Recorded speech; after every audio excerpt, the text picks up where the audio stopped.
मैं doctor Archana Singh, assistant professor CRPG college Hindi विभाग से आपको आज जयशंकर प्रसाद और उनकी कविता, जो आपकी इकाई 8 है, और इकाई 9 सूर्यकांत त्रिपाठी निराला और उनकी कविता पर प्रकाश डालूंगी। आपकी इस जो इकाई 8 है, उसमें जयशंकर प्रसाद जी को पढ़ाने का उद्देश्य ये है कि जो हमारी आधुनिक कविता है, आधुनिक काल का हिंदी साहित्य है, उसकी अनुपम अलौकिक जनजात प्रतिभा से संपन्न समृद्ध तथा जीवन बनाने वाले छायावाद के प्रवर्तक एवं सर्वोपरि स्थान के अधिकारी जयशंकर प्रसाद के ऊपर ये जो इकाई है, उससे आप प्रसाद जी के जीवन, व्यक्तित्व और उसके निर्माण में सक्रिय भूमिका निभाने वाले युग परिवेश को समझ सकेंगे। महाकवि प्रसाद के काव्य संसार में उपन्यास, कहानी, नाटक, निबंध एवं समालोचना आदि विभिन्न विषयों पर उन्होंने लिखा है और प्रसाद जी के काव्य में मिलने वाले ऐतिहासिक, सांस्कृतिक, राष्ट्रीय चेतना तथा मानवतावादी दृष्टिकोण को स्पष्ट करने वाली जो उनकी अलौकिक प्रतिभा है, उससे हम इस इकाई में परिचित होंगे।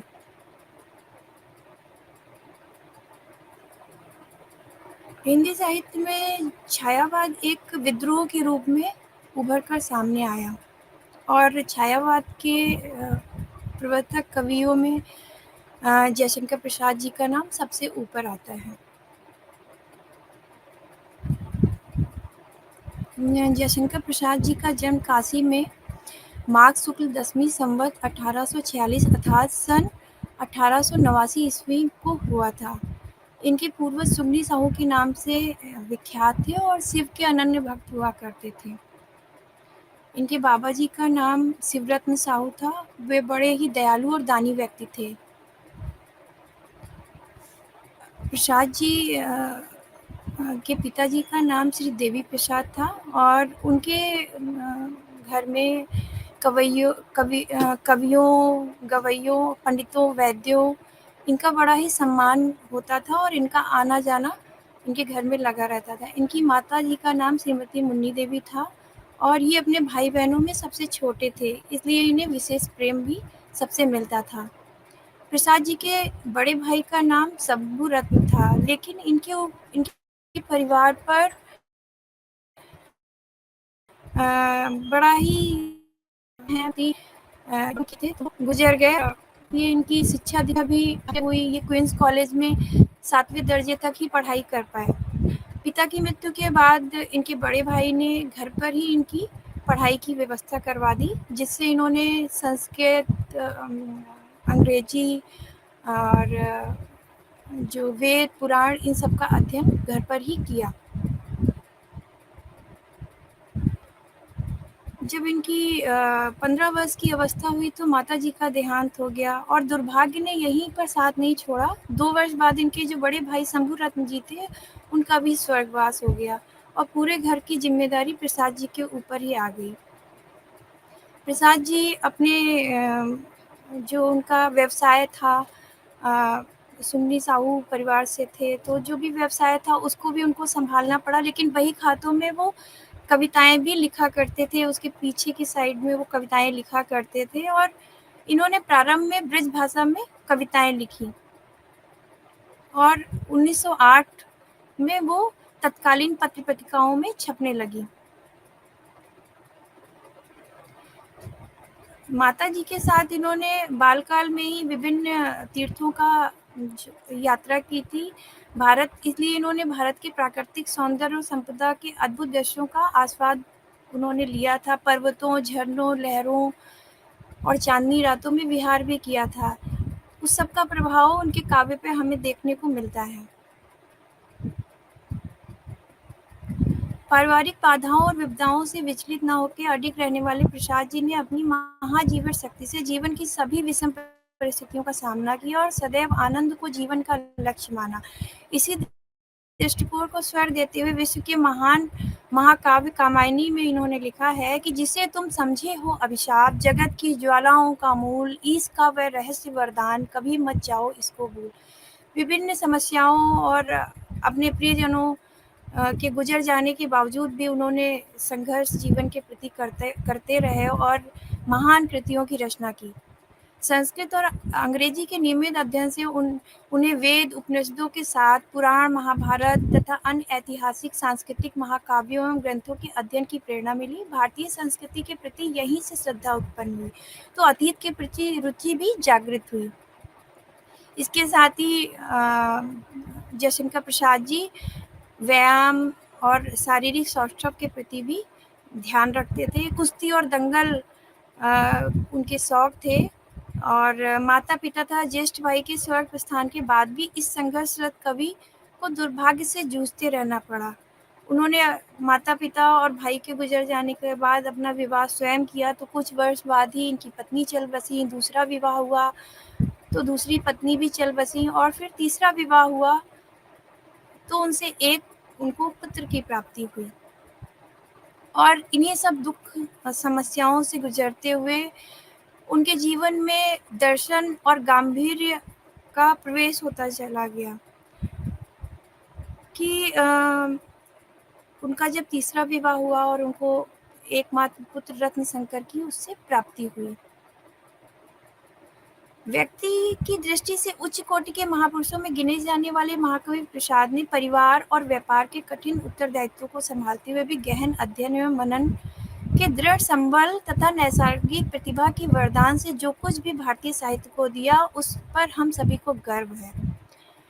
कि यह हमारा दुर्भाग्य ही है कि वो उनकी कही हुई जो पंक्तियां हैं कि छोटे से जीवन की कैसे बड़ी कथाएं आज कहूँ, कहने वाला बहुमुखी प्रतिभा से संपन्न वह महान कलाकार व्यक्तित्व अधिक दिनों तक हमारा मार्गदर्शन ना कर सका और जनवरी सन 1937 में 48 वर्ष की अल्पायु में ही वो हमें विदा करके स्वर्ग को प्रस्थान हो गए।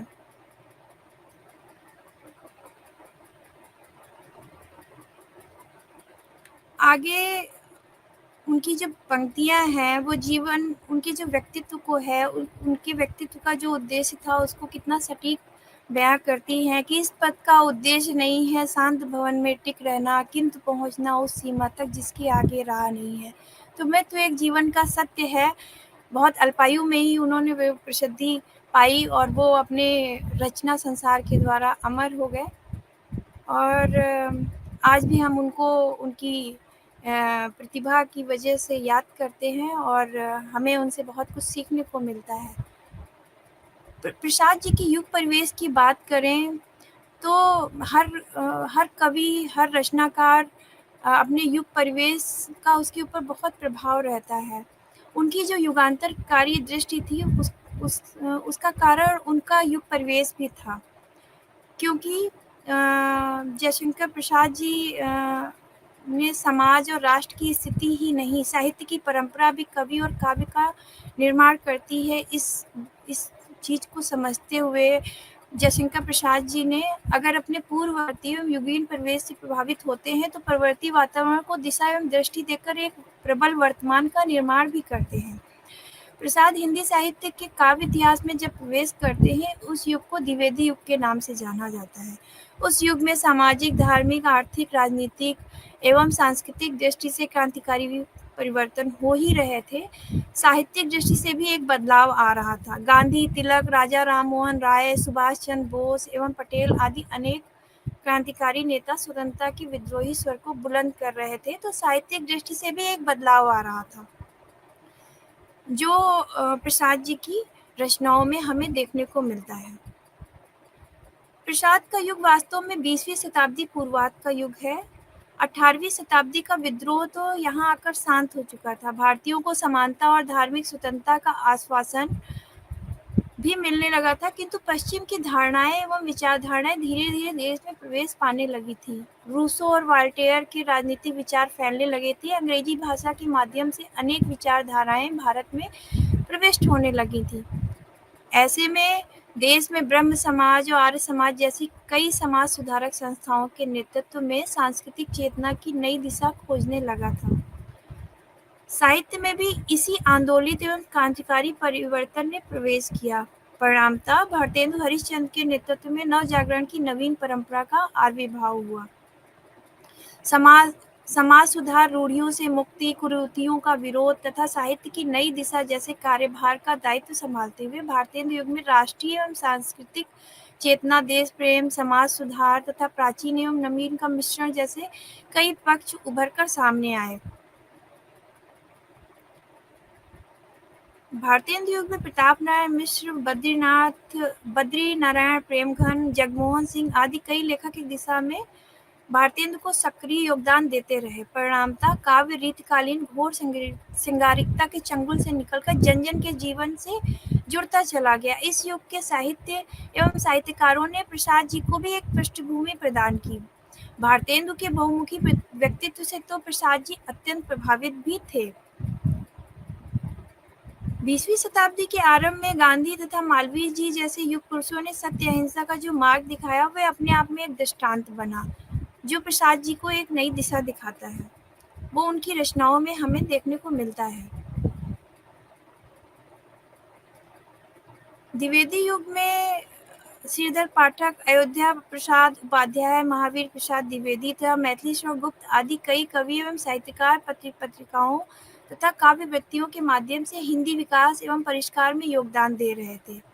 भारतेंदु युग एवं द्विवेदी युग की इन सभी काव्य प्रवृत्तियों का विस्तृत अध्ययन हम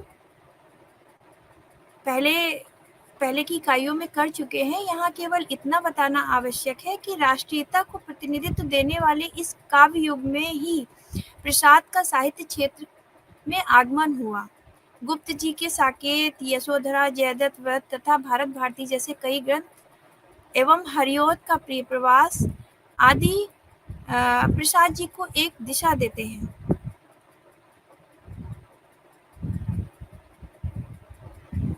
सन 1915 के आसपास क्रांति का स्वर क्रांतिकारियों के कर्म से ही नहीं, साहित्यकारों की क्रांति गीतों से भी प्रस्फुटित होने लगा था। राष्ट्रीय आंदोलन कई रूपों में उठ खड़े हुए थे। बंकिम चंद्र के गीत जागृति की लहरियां फैलाने लगे थे। स्वच्छंदतावादी गीतात्मकता और मानवीय तथा भारतीय दर्शन एक प्रेरणा बन रहे थे।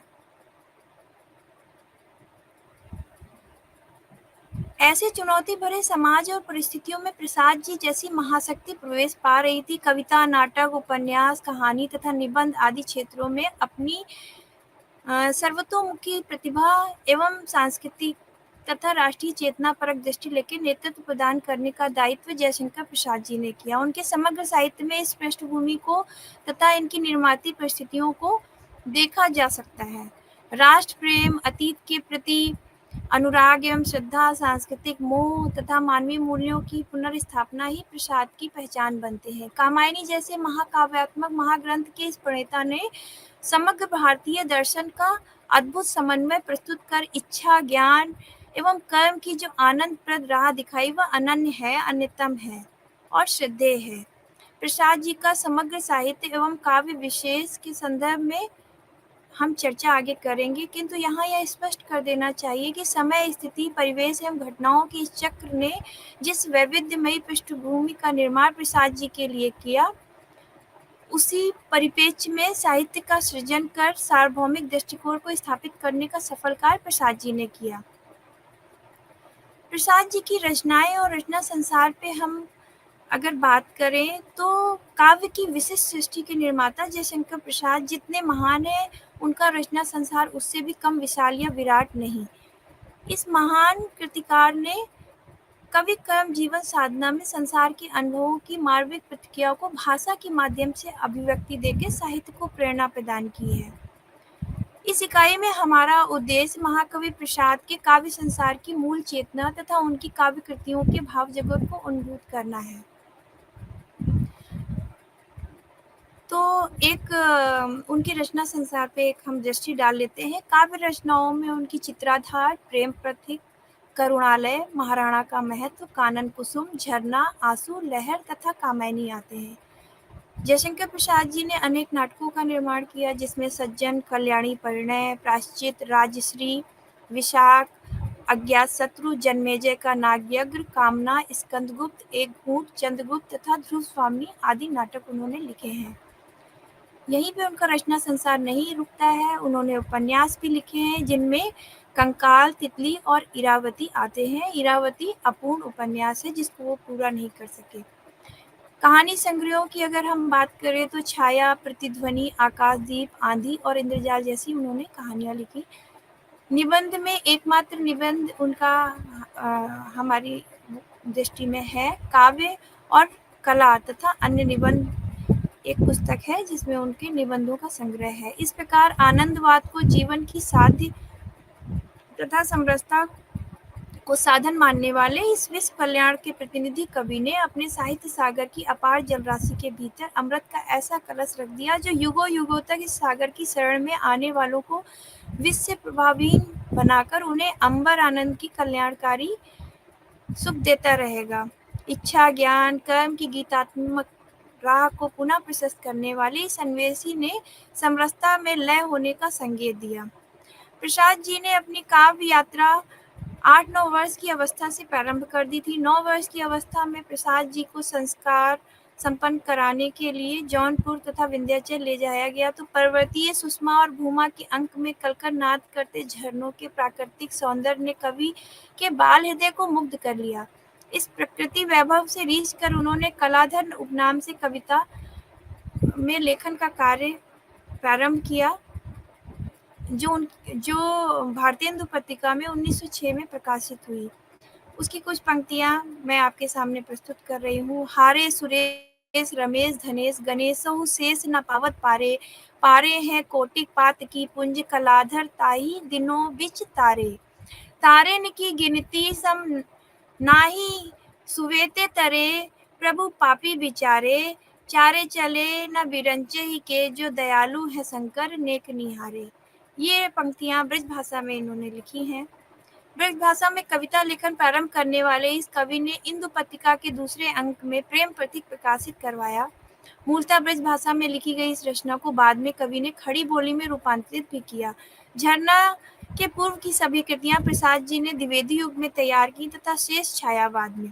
अधिक दिनों तक ब्रज भाषा में कविता न करने वाले प्रसाद ने अपने भावों को युग और परिवेश की अपेक्षा के अनुसार ही खड़ी बोली में ढालना प्रारंभ किया। धीरे धीरे वो खड़ी बोली के शीर्षक कवि पद पे आ विराजे। भाषा, छंद, भाव तथा विचार की दृष्टि से अनेक रूपता में भी समरसता पैदा करने वाला यह गंभीर चिंतक आरंभ में अयोध्या सिंह उपाध्याय की तरह संस्कृत गर्भित शैली को अपनाकर भी आश्चर्यजनक परिवर्तन करता है और अंतर्मुखी कल्पना से सूक्ष्म भावनाओं को व्यक्त करने का सफल प्रयास करता है।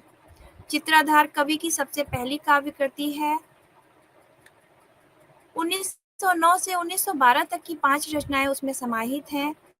अयोध्या का उद्धार, वन मिलन, प्रेम राज्य, पराग और मकरंद बिंदु नामक इन रचनाओं में पराग ऐसा काव्य संग्रह है जिसमें 24 स्फुट कविताएं संकलित हैं। इसके बाद प्रेम पथिक, करुणालय तथा कानन कुसुम सन 1913 में प्रकाशित हुई। कानन कुसुम में सन 1909 से सन 1917 तक की 49 स्फुट कविताएं एकत्र की गई हैं। सन 1914 में महाराजा का महत्व प्रकाशित हुई।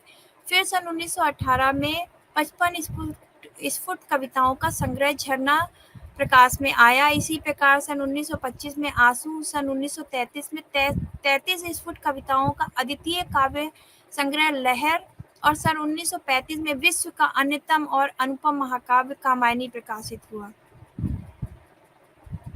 ब्रज भाषा में लिखित प्रारंभिक कविताओं में प्रसाद प्रकृति के उद्दीपन रूप में नहीं, आलंबन के रूप में ग्रहण करने का प्रयत्न करते हैं। इसके बाद की कविताओं में प्रसाद ने संस्कृत साहित्य के भीतर से एक सुसंस्कृत प्रेरणा प्राप्त कर कविता में अपनी नूतन भावाभिव्यक्ति द्वारा हिंदी काव्य संसार में ही नहीं, समूचे विश्व काव्याकाश में भी अपना वैशिष्ट्य और नेतृत्व सिद्ध कर दिया।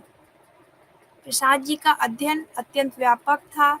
बहुत ही गहन अध्ययन और चिंतन उन्होंने किया। वेद, उपनिषद, इतिहास संस्कृति काव्य का मननपूर्ण अध्ययन ही उनकी कविता के उद्देश्य को निर्धारित करता है। आंसू के अंत में कवि प्रसाद कहते हैं, सबका निचोड़ लेकर तुम सुख से सूखे जीवन में, बरसों प्रभात हिमकंसा आंसू इस विश्व सदन में। इस प्रकार हम प्रसाद जी के काव्य में विविधता, गंभीरता, ऐतिहासिकता, विभिन्न रंग देखते हैं जो हमारे हिंदी साहित्य को समृद्ध करते रही है। प्रसाद जी अपने सभी काव्य कृतियों में ऐतिहासिक सांस्कृतिक मूल्यों को धरोहर रूप में सजाया है। प्रेम प्रतीक में प्रकृति का वैभव, प्रेम की अपारता तथा प्रेम का उदात्त, निर्मल एवं अलौकिक महत्व एक पथिक की यात्रा द्वारा स्पष्ट किया है। अयोध्या का उद्धार में अयोध्या नरेश महाराजा राम के बड़े पुत्र कुश का अयोध्या में पुनरुत्थान का वर्णन किया गया है। यह कालिदास कृत रघुवंश के 16वें सर्ग पर आधारित है। इसमें प्राकृतिक सुषमा के सुंदर वर्णन के साथ साथ राजा के कर्तव्य कर्म का भी सराहनीय व्याख्या की गई है। कानन कुसुम के अंतर्गत आख्यानक, प्रकृति विषयक, भक्ति विषयक और प्रेम विषयक कविताएं संकलित की गई हैं। करुणालय गीति नाट्य के ढंग पर लिखी गई महत्वपूर्ण कृति है। इसमें 5 दृश्य हैं।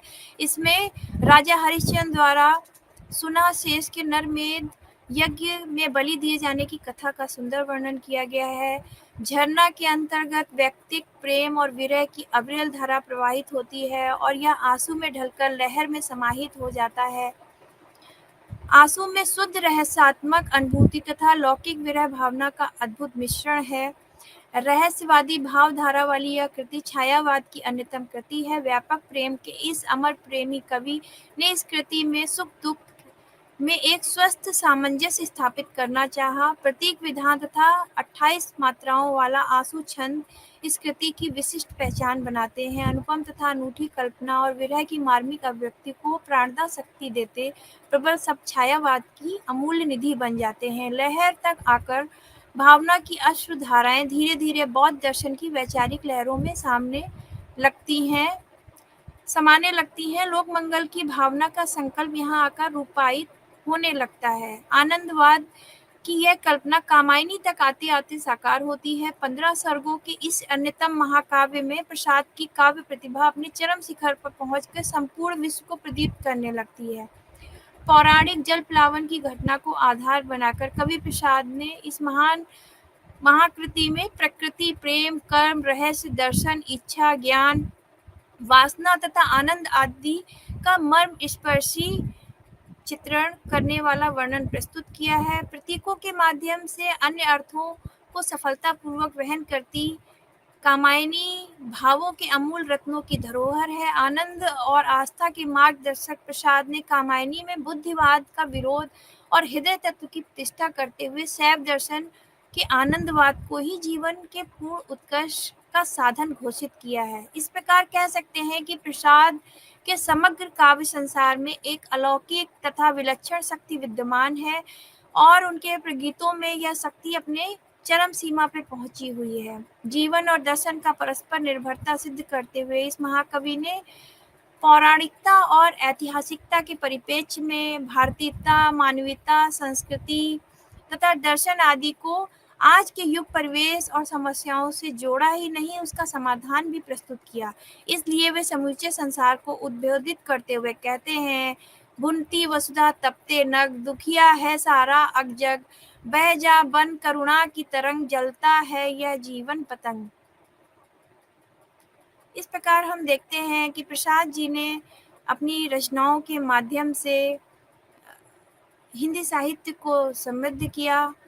प्रसाद का काव्य जैसा भी है वह सांस्कृतिक एवं राष्ट्रीय चेतना से अनुप्राणित एक ऐसी काव्य सृष्टि है जिसमें कई भाव, कई विचार, कई दृष्टियां, कई समस्याएं तथा कई चुनौतियां एक साथ उभर कर आती हैं और प्रसाद जी आस्था, निष्ठा, कर्म और दायित्व के माध्यम से उनका निर्विवाद समाधान भी खोज निकालते हैं। राष्ट्र की खोई हुई चेतना को अतीत के गहवरों से खोज कर सांस्कृतिक पुनरुत्थान का सफल प्रयत्न करने वाला यह कवि वेदना, करुणा, प्रेम, प्रकृति तथा मानवता के मर्मस्पर्शी व्यक्ति का प्रतिनिधि बन के उभरता है। राष्ट्रीय उत्थान के लिए इतिहास का पुनर्जागरण उसे सक्रिय करता है, तो देश की परंपरा और सभ्यता की स्मृतियां उसे जीवन प्रदान करती हैं। प्रसाद का आविर्भाव हिंदी साहित्य के ऐसे युग में हुआ जब स्वतंत्रता संग्राम का जोश और ऐतिहासिक तथा सांस्कृतिक गरिमा को सुरक्षित रखने की छटपटाहट विदेशी सत्ता से मुक्ति की खोज में लगा हुआ था हमारा पूरा देश, और वैमनस्य एवं भेदभाव इस सम्मिलित क्रांति यज्ञ की आहुति बन चुके थे। प्रसाद जी ने राजनीतिक, संस्कृति, धर्म, व्यापार, मूल्य तथा विचारों भावों के ऐसे उथल पुथल मचा देने वाले युग में इतिहास एवं संस्कृति के प्रति अगाध श्रद्धाभाव पैदा किया। काव्य, नाटक तथा निबंध आदि के माध्यम से कवि गरिमा मंडित भारतीय इतिहास तथा पुनीत भारतीय संस्कृति की झांकी बार बार प्रस्तुत करते हैं। प्राचीन एवं ऐतिहासिक घटनाओं का सहारा लेकर इस अन्वेषी कवि ने भारतीय संस्कृति के बिखरे अवयवों को एकत्रित कर जन जन में इसके प्रति श्रद्धा उत्पन्न करने का कार्य किया।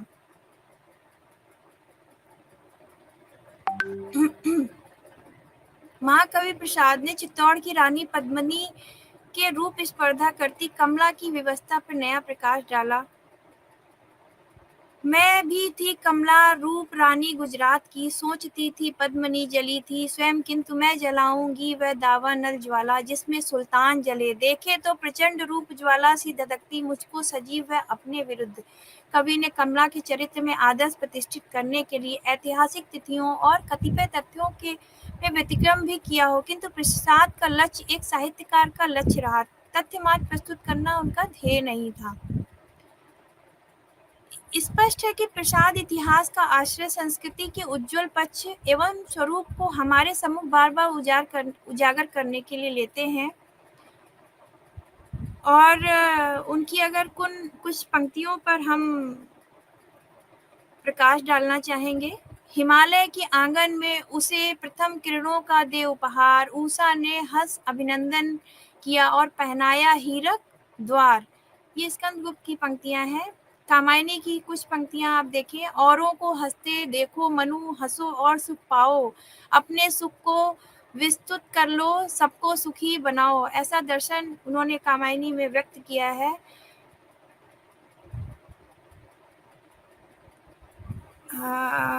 जयशंकर प्रसाद जी के काव्य में राष्ट्रीय चेतना और मानवता हमें हर जगह देखने को मिलती है और हम सभी को एक संबल प्रदान करती है। प्रसाद जी की रचनाओं में भारतीय संस्कृति का उज्जवल पक्ष हमें दिखाई देता है। साथ ही उन्होंने अपने काव्य में ऐतिहासिकता का ऐसा सम्मिश्रण किया जो आगे आने वाली पीढ़ियों को बहुत ही समृद्ध करता रहेगा, उन्हें अपने सांस्कृतिक गौरव के प्रति जो है असीम आनंद देता रहेगा।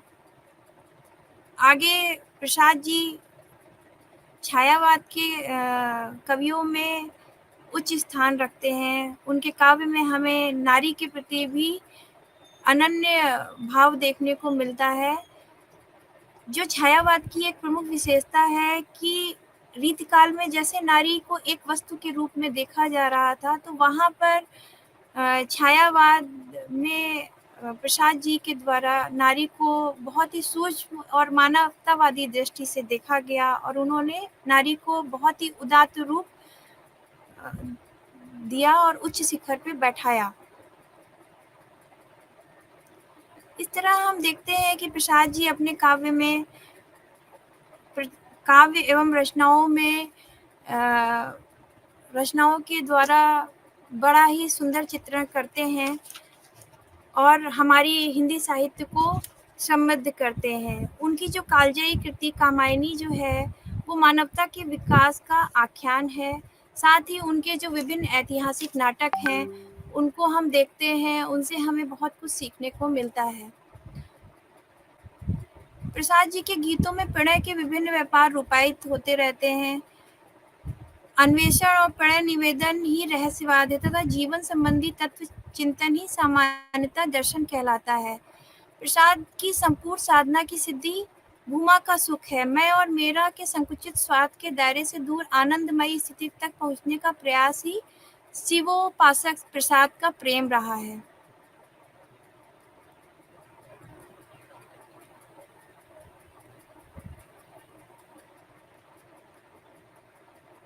प्रसाद जी का प्रसाद की कला और शिल्प पक्ष भी उनकी रचना संसार जैसा ही प्रौढ़ और सुगठित है। भाषा की अगर बात करें तो हिंदी काव्य जगत के महाकवि जयशंकर प्रसाद की काव्य भाषा शुद्ध साहित्यिक खड़ी बोली है। आरंभ में यह सहज और सरल है, लेकिन जो प्रसाद का अध्ययन बढ़ता गया, भावों में परिपक्वता आती गई, तो वो प्रौढ़ता उनकी भाषा में भी हमें दिखाई देती है। बाद में वो संस्कृत गर्भित भाषा का बखूबी प्रयोग करते हैं अपने काव्य में। प्रसाद ने अपने प्रारंभिक साहित्य सृजन में ब्रज भाषा का भी प्रयोग किया है, किंतु बाद में उन्होंने खड़ी बोली हिंदी को अपनी मुख्य भाषा बनाया। वास्तव में प्रसाद की भाषा श्रम और साधना की भाषा है। ब्रज भाषा की ललित, मधुर और रसतिक्ता भरी प्रकृति की प्रतिस्पर्धा में प्रयुक्त इस भाषा को सुंदर एवं स्वीकृत काव्य भाषा बनाने का श्रेय प्रसाद तथा अन्य छायावादी कवियों को ही जाता है।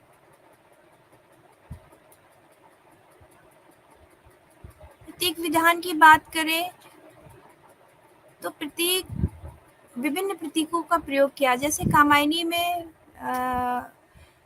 श्रद्धा, मनु और इड़ा जो है विभिन्न प्रतीकों के रूप में उपस्थित किए हैं उन्होंने, जिसमें श्रद्धा हृदय की प्रतीक है, मनु मन के प्रतीक है और इड़ा बुद्धि की प्रतीक है।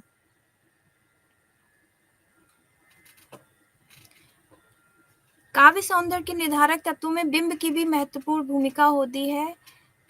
बिंब विधान भी बहुत सुंदर प्रसाद जी के काव्य में हमें देखने को मिलता है। लज्जा जैसे भाव का अद्भुत मूर्तिकरण देखिए। कोमल किसलय के अंचल में नन्ही कलिका जो छुपती सी, गोधूलि के धूमिल पट में दीपक के स्वर में दीप्ति सी। छायावादी कवियों ने अलंकारों का प्रयोग काव्य में रमणीयता बनाए रखने के लिए किया। यह प्रयोग समाज नहीं स्वतः प्रविष्ट हुआ जान पड़ता है।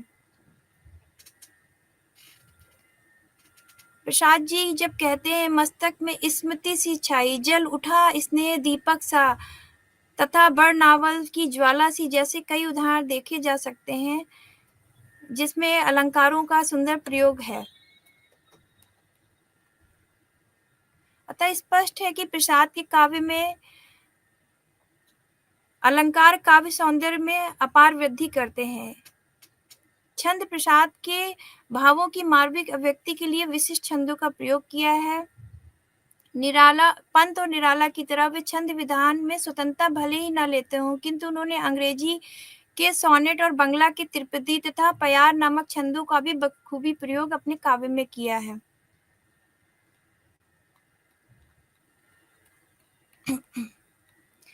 इस समग्र विवेचन के बाद यह स्पष्ट हो जाता है कि प्रसाद ने अपने जीवानुभव तथा अध्ययन को काव्य के माध्यम से प्रस्तुत किया। कल्पना और अनुभूति, इतिहास एवं संस्कृति तथा प्रेम एवं सौंदर्य के योग से उन्होंने जिन आदर्शों का निर्माण किया, उनमें जीवन दर्शन को सन्निहित करने का सफल प्रयत्न किया है। कामायनी में वे मानव जाति के उत्थान और आनंद शिखर की यात्रा का महावर्णन करते हैं। आंसू में प्रसाद व्यक्तिगत प्रेम भावना को एक व्यापक धरातल प्रदान कर विश्व की करुणा को अपनी वेदना में समाहित करते हैं, तो लहर में बौद्ध दर्शन से प्रभावित युग चेतना को सफलतम अभिव्यक्ति देने वाले गीतों का सृजन करते हैं। जीवन को दृढ़ता से अपनी भावना में समन्वित कर अनेकों समस्याओं का समाधान खोजने वाले इस महाकवि ने मानवता के कल्याण तथा उत्थान के लिए मार्ग प्रशस्त किया।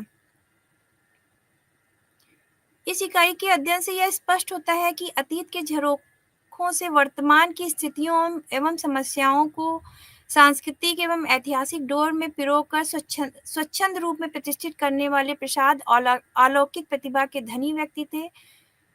उदारता एवं धर्मनिष्ठा जैसे गुणों से संपन्न स्वस्थ मन मस्तिष्क एवं गंभीर विचारों वाले इस महाकवि ने विषम परिस्थितियों और चुनौती भरे वातावरण में राह खोजने और समाधान ढूंढने का पाठ हमें पढ़ाया। कविता, नाटक, उपन्यास, कहानी तथा निबंध आदि गद्य विधाओं के माध्यम से प्रसाद ने सामाजिक, सांस्कृतिक, ऐतिहासिक एवं राष्ट्रीय चेतना का प्रसार कर वैविध्यमयी पृष्ठभूमि में कल्याणकारी साहित्य का सृजन किया।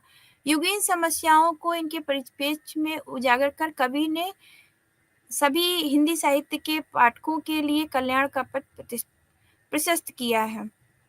प्रसाद जी की कविता में इतिहास, संस्कृति, पुराण, उपनिषद तथा वेदों आदि के दर्शन होते हैं। उसमें राष्ट्रीय चेतना का उद्बोधन गान मिलता है। प्रेम की मर्म भरी व्यंजना तथा प्रकृति और नारी सौंदर्य के प्रति कवि की नवीनतम दृष्टि एवं अनुपम प्रतिभा का प्रामाणिक रूप देखने को मिलता है। इस इकाई के अध्ययन के बाद अब हम इकाई 9 का अध्ययन करेंगे। इनके पिता पंडित राम सहाय जी उत्तर प्रदेश के उन्नाव जिले के गढ़ाकोला गांव के कान्यकुब्ज ब्राह्मण थे तथा कलकत्ते में सिपाही थे। निराला की मां सूर्य की उपासिका थी। निराला का जन्म रविवार को हुआ था और उन्होंने बड़ी प्रार्थना की थी कि उन्हें कोई संतान की प्राप्ति हो और रविवार के दिन उनका जन्म जब हुआ तो माता और पिता ने उनका नाम सूर्य कुमार रखा।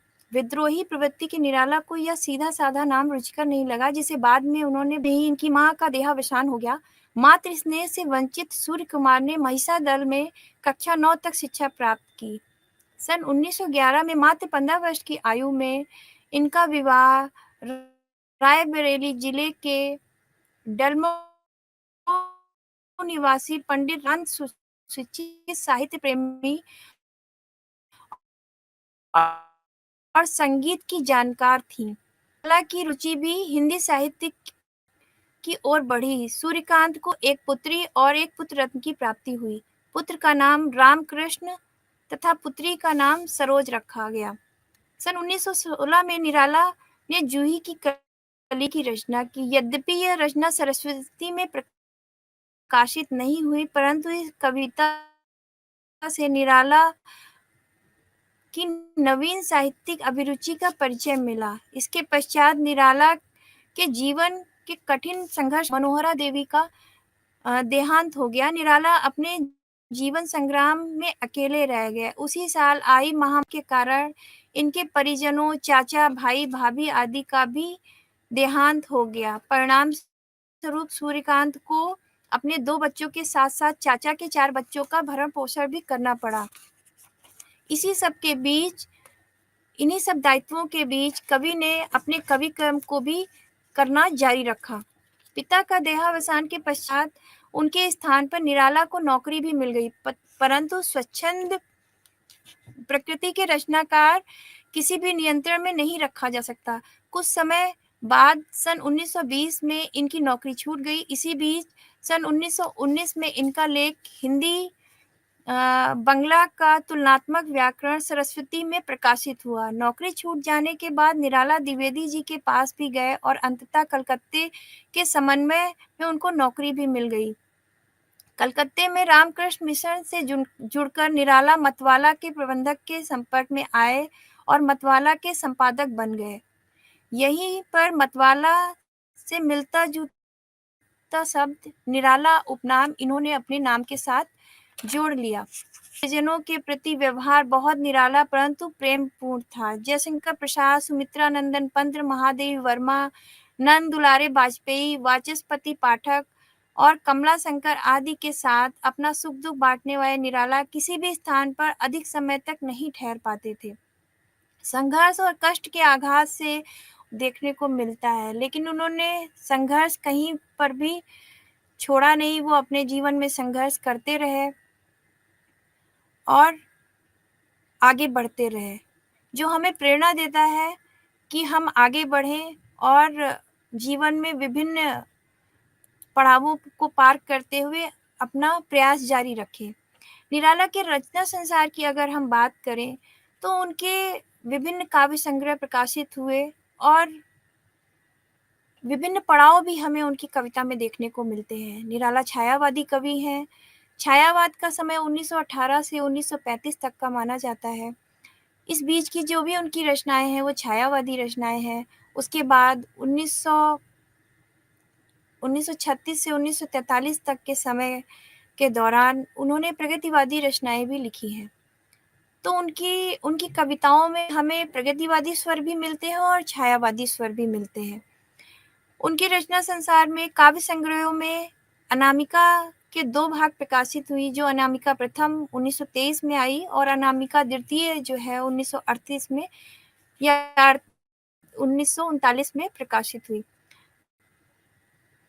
अनामिका प्रथम परिमल 1929, गीतिका 1936, अनामिका द्वितीय 1939, तुलसीदास खंडकाव्य है 1942 में आया, अणिमा 1943, कुकुरमुत्ता 1942, बेला 1946, नए पत्ते 1946, अर्चना 1950, आराधना 1953, गीत गुंज 1954, सांध्य काकली 1969। इन सब रचनाओं में अगर हम देखें तो हमें विभिन्न रचनाओं में हमें छायावादी स्वर मिलते हैं और कई रचनाओं जिसमें कि कुकुरमुत्ता सबसे ऊपर आती है, उसमें हमें प्रगतिवादी सुर मिलते हैं। कहानियाँ भी कहानियाँ भी सूर्यकांत त्रिपाठी निराला जी ने लिखी हैं, जिसमें लिली 1934, सखी 1935, सुकुल की बीबी 1941, चतुरी चमार 1945, ये सब कहानी संग्रह हैं। इनमें विभिन्न कहानियाँ संकलित हुई हैं। इन्होंने विभिन्न उपन्यास भी लिखे, जिसमें अप्सरा 1931, अलका 1933, प्रभावती 1936, निरूपमा 1936, कुल्ली भाट 1939, बिल्लेसुर बकरिहा 1942, चोटी की पकड़ 1946, काले कारनामे 1950, चमेली 1982, इंदुलेखा 1982। आलोचनात्मक ग्रंथ भी निराला जी ने लिखे हैं, जिसमें रविंद्र कविता कानन 1954, प्रबंध पदम 1934, प्रबंध प्रतिमा 1940, चाबुक 1942, चयन 1957, संग्रह 1963। बाल साहित्य भी जिस सूर्यकांत त्रिपाठी निराला जी ने लिखा है, जिसमें भक्त ध्रुव,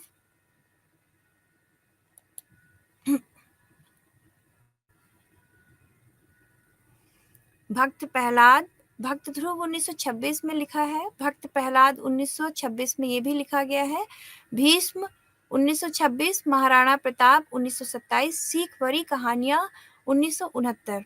अन्य रचनाओं में रामायण की अंता कथाएं 1956 में, महाभारत 1939 में। निराला का साहित्य उनके व्यक्तित्व के अनुरूप क्रांतिकारी है, विद्रोह करने वाले कवि। उन्होंने भाव, भाषा, रस, छंद आदि सभी साहित्यिक रूपों में क्रांतिकारी प्रयोग किए हैं। इस प्रकार के प्रयोगों के लिए निराला निरंतर विरोध और संघर्ष के झंझावातों से जूझते रहे, परंतु उनकी लेखनी उनकी अदम्य जीवनी शक्ति के समान संघर्ष के इन थपेड़ों में अनवरत और अथक बिना थके हुए चलती रही। उनकी इसी जीवनी शक्ति के कारण उनकी कविता प्राणवान नजर आती है और निराला को ओज और औदात्य का कवि बनाती है। उनका व्यक्तित्व महापाण, ओज और विद्रोह की प्रधानता, महापाण ध्वनियों की प्रचुर प्रयोग के कारण उन्हें महाप्राण की उपाधि से विभूषित करवाता है। निराला स्वभाव से क्रांतिकारी थे। इसी प्रकार साहित्य में भी उन्होंने किसी परंपरा और रूढ़ि का पालन नहीं किया। निराला जो है मुक्त छंद में कविता करते हैं। मुक्त छंद मतलब वो कहते हैं कि आत्मा की मुक्ति जो है, जिस प्रकार आत्मा की मुक्ति होती है, वैसे ही कविता की मुक्ति भी होती है। जब हम मुक्त छंद में लिखते हैं तो वहाँ पर कविता जो है मुक्त हो जाती है। विभिन्न जो है रूढ़ियों से मुक्त हुई कविता अनवरत बहती है। इसीलिए उन्होंने कभी भी अपने साहित्य रचना में किसी भी रूढ़ि का पालन नहीं किया, किसी भी परंपरा का पालन नहीं किया और बहुत ही क्रांतिकारी व्यक्तित्व के साथ विद्रोह करते रहे और उसको अपनी रचना संसार में उन्होंने पल्लवित किया। कविता के क्षेत्र में छंद परंपरा को तोड़कर मुक्त छंद लिखा। आलोचकों ने कभी उन्हें केचुआ छंद कहा तो कभी रबड़ छंद कहा। निराला ने यह सब सुना, स्वीकार किया, परंतु परिवर्तन किया कि हिंदी कविता का कलेवर ही बदल गया। मुक्त छंद में भावों की रवानगी का जो नमूना निराला की कविता में मिलता है वह बेजोड़ है। उनकी कविता विजन वन वल्लरी पर सोती थी सुहाग भरी, स्नेह स्वप्न मग्न अमल कोमल तनु तरुणी जूही की कली, दृग बंद किए शिथिल पत्रांक में बासंती निशा थी। तो जूही की कली कविता में उन्होंने इस प्रकार से अपने भावों को व्यक्त किया। काव्य की शास्त्रीय परंपरा को तोड़ मैं शैली का प्रयोग कर निराला ने छायावादी साहित्य की प्रमुख विशेषता व्यक्तिकता को प्रकट किया और बहुत ही प्रभावी रूप में उसको स्थापित किया। निराला जी कहते हैं कि मैंने मैं शैली अपनाई, देख दुखी एक निज भाई। निराला की भाषा उनके काव्य साहित्य का प्राण है। सहज रूप से निराला ऐसी बात कह देते थे जो कबीर की तरह सीधे हृदय को बेधती थी, चेतना को प्रभावित करती थी। कुकुरमुत्ता जो जिसमें प्रगतिवादी सुर हमें देखने को मिलते हैं, वहां पर कुकुरमुत्ता जो है वो गुलाब को संबोधित करता हुआ कहता है, अबे सुन बे गुलाब, भूल मत जो पाई खुशबू रंगो आप, खून उसा खाद का तूने अशिष्ट, डाल पर इतरा रहा कैपिटलिस्ट। मतलब जो कुकुरमुत्ता है वो सर्वहारा वर्ग का प्रतीक है और गुलाब जो है पूंजीवादी वर्ग का प्रतीक है। तो कैसे पूंजीवाद जो है गरीबों का शोषण कर कर अपनी जो है अपने घर अपनी जेबें भरता है और गरीब वैसे ही गरीब रहता है और उसका सारा सौंदर्य भी वो ले लेता है। तो एक प्रतीक के माध्यम से उन्होंने इस बात को व्यक्त किया है और यहाँ पर उनकी इस कविता में प्रगतिवादी स्वर मुखर हुए हैं। इसी प्रकार उनकी भिक्षुक कविता है जिसमें कवि ने एक भिखारी का बड़ा ही मार्मिक चित्रण किया है। वो कहते हैं कि वो वह आता पछताता पथ पर आता, दो टूक कलेजे के करता पछताता पथ पे आता। तो इसी प्रकार उसमें भी इनके प्रगतिवादी स्वर मुखर हुए हैं। ऐसे ही एक कविता है वह तोड़ती पत्थर इलाहाबाद के पथ पर। वहां पर एक मजदूर महिला जो पत्थर तोड़ रही है उसका सौंदर्य कैसे वो इतनी गर्मी में जो है मई जून की गर्मी है उसमें वो कड़ी धूप में पत्थरों को तोड़ रही है, लेकिन उसमें भी एक उसका सौंदर्य है, उसको व्यक्त किया है।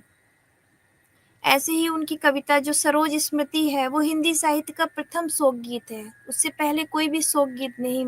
वो अपनी पुत्री के विरह में उन्होंने लिखा। जब उनकी पुत्री जो है स्वर्गलोकवासी हो जाती हैं तो एक पिता जो है क्या अनुभव करता है, उनकी याद अपनी पुत्री की याद में उन्होंने वो शोक गीत लिखा है जिसमें एक मजबूर पिता अपनी व्यथा कथा कह रहा है।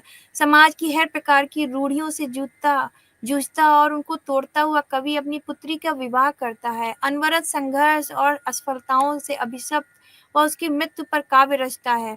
रचनात्मक धरातल पर भी इस क्रांतिकारी कविता की विशिष्ट उपलब्धि है कि एक पिता अपनी पुत्री के सौंदर्य का चित्रण करता है जो अत्यंत दुष्कर कार्य है। हिंदी साहित्य के समीक्षकों ने जब निराला के भाषा के भदेसपन की आलोचना की तो निराला ने शुद्ध परिनिष्ठित हिंदी तत्सम भाषा में राम की शक्ति पूजा जैसी लंबी कविता का निर्माण किया जिसमें उनकी सामासिक शैली जो तत्सम एवं संस्कृत निष्ठ खड़ी बोली हिंदी का प्रयोग उन्होंने किया है जो अपने आप में अभी तक बेजोड़ है और हिंदी साहित्य की अमूल निधि है अमानिसा उगलता गगन घन अंधकार खो रहा दिशा का ज्ञान स्तब्ध है पवन चार अप्रतिहत गरज रहा पीछे अम्बुधि विशाल भूधर ज्यों ध्यान मग्न केवल जलती मसाल। संस्कृत शब्दावली में रसराज श्रृंगार की नियोजना जब हिंदी कवि समाज को कठिन लगने लगी तो निराला ने वह भी रस दिखाया। याद आया उपवन विदेह का प्रथम स्नेह का लतांतराल मिलन, नैनों का नैनों से गोपन प्रिय संभाषण, पलकों का नव पलकों पर प्रथमोत्थान पतन, कांपते हुए किसलय झरते पराग समुदय, गाते खग नव जीवन परिचय तरु मलय वलय। वस्तुतः निराला स्वाभाविक रूप से परंपरागत रूढ़ियों के विरोधी थे। उन्होंने हमेशा परंपरा और रूढ़ियों का खंडन किया। मानव के सहज सरल मनोभाव, स्वाभिमान और आकांक्षा को व्यक्त करने के लिए निराला ने सामान्य प्रतीकों, कुकुरमुत्ता, बादल आदि का चयन किया। निराला के इन अतुलनीय प्रयोगों से सुसज्जित उनकी उत्कृष्ट रचनाएं हिंदी जगत की अच्छे गौरव स्तंभ हैं। उनकी कुछ कविताओं पर हम प्रकाश डालना चाहेंगे, जिसमें तोड़ती पत्थर अनामिका में संकलित एवं निराला के प्रगतिवादी स्वरूप को प्रतिष्ठित करती है कविता हिंदी साहित्य के लिए मील का पत्थर है।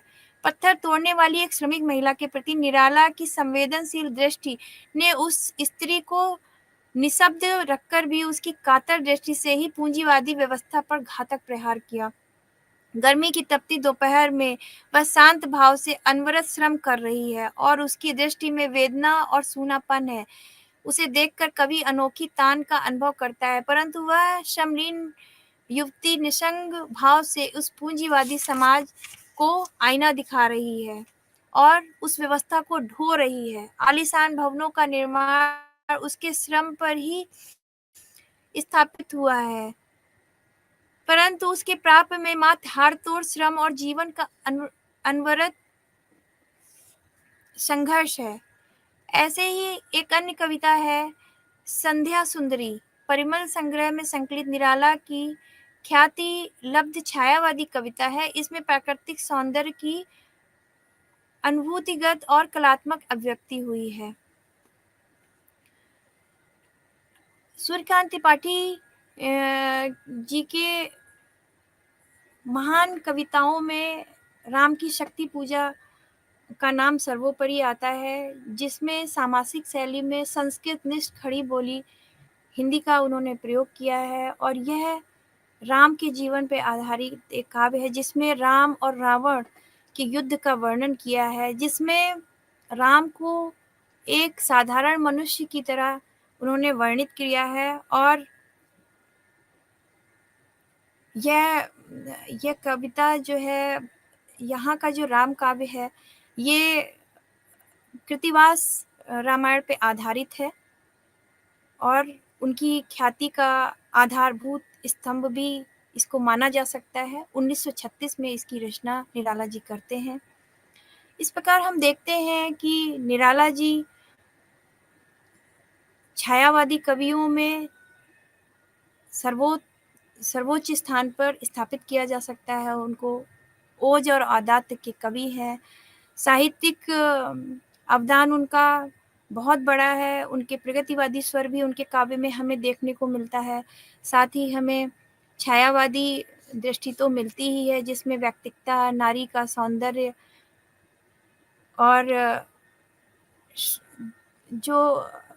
जो समकालीन परिप्रेक्ष्य है, उसमें मानवतावादी दृष्टि, सांस्कृतिक रूप से जो हमारा राष्ट्रीय गौरव है, वो भी हमें देखने को मिलता है।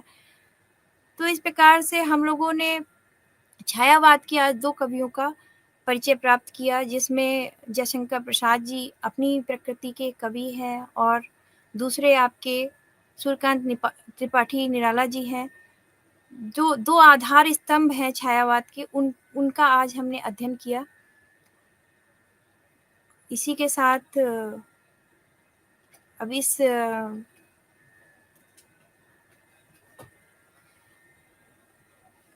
छायावाद पे अगर हम कुछ बात करें तो कह सकते हैं कि छायावादी 4 कवियों में जयशंकर प्रसाद जी, निराला जी, महादेवी वर्मा जी और सुमित्रा नंदन पंत जी का नाम आता है, जिसमें से आज हमने 2 कवियों का अध्ययन कर लिया है।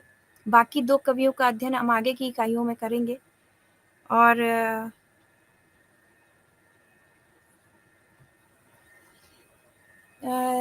जहाँ पर प्रसाद जी जो है बहुत ही प्रतिष्ठित घराने से आते हैं। सुगनी साहू व्यापारी खानदान से वो आते हैं। वहाँ पर वो रचनाएँ करते हैं, बहुत ही सुंदर। उसी प्रकार निराला जी का जीवन बहुत ही संघर्षपूर्ण रहा, उनके लेकिन उन्हीं संघर्षों के बीच में से भी उन्होंने राह निकाली और साहित्य का सृजन किया। तो हम देखते हैं कि दुःख जो है हमारे जीवन में कहीं न कहीं एक हमारे रचना एक नई राह खोलता है। तो महान कवि होने के लिए कहीं न कहीं हमारे जीवन में कष्ट का आना भी बहुत आवश्यक है। आज जो हमने 2 कवियों का अध्ययन किया, उन दोनों कवियों ने अपने जीवन में अनेक कष्ट सहे। उन अनेक कष्टों को सहते हुए उन्होंने महान रचनाएँ की। प्रसाद जी जहाँ अपने बचपन में ही अपने घरवालों से बिछुड़ जाते हैं, बहुत अल्पायु में उनकी मृत्यु हो जाती है। वहीं पर हम देखते हैं निराला जी के परिवार में भी ऐसा ही कुछ होता है। लेकिन उन लोगों ने जीवन में संघर्ष किया और जीवन में आगे बढ़े और छायावाद के 2 आधार स्तंभों के रूप में हम उनको देखते हैं। इसी प्रकार इसी कड़ी में हम छायावाद की अगर अन्य जो 2 कवि हैं, उन पे भी हम बात करें, जैसे पंत जी हैं, तो वो प्रकृति के सुकुमार कवि कहे जाते हैं। आगे जो आप अध्ययन करेंगे महादेवी वर्मा जी का, तो महादेवी जी भी अ, दुःख की कवयित्री कही जाती हैं। इस प्रकार हम देखते हैं कि निराला जी, पंत जी, जयशंकर प्रसाद जी एवं महादेवी वर्मा जी, ये चारों अपने आप में अनूठे कवि हैं और छायावाद जो हिंदी साहित्य का एक महानतम कालखंड कहा जाता है, उसकी उसकी जो है रचना करते हैं, उसको बनाते हैं। तो अब मैं इसी के साथ अपनी वाणी को विराम देना चाहूँगी। धन्यवाद।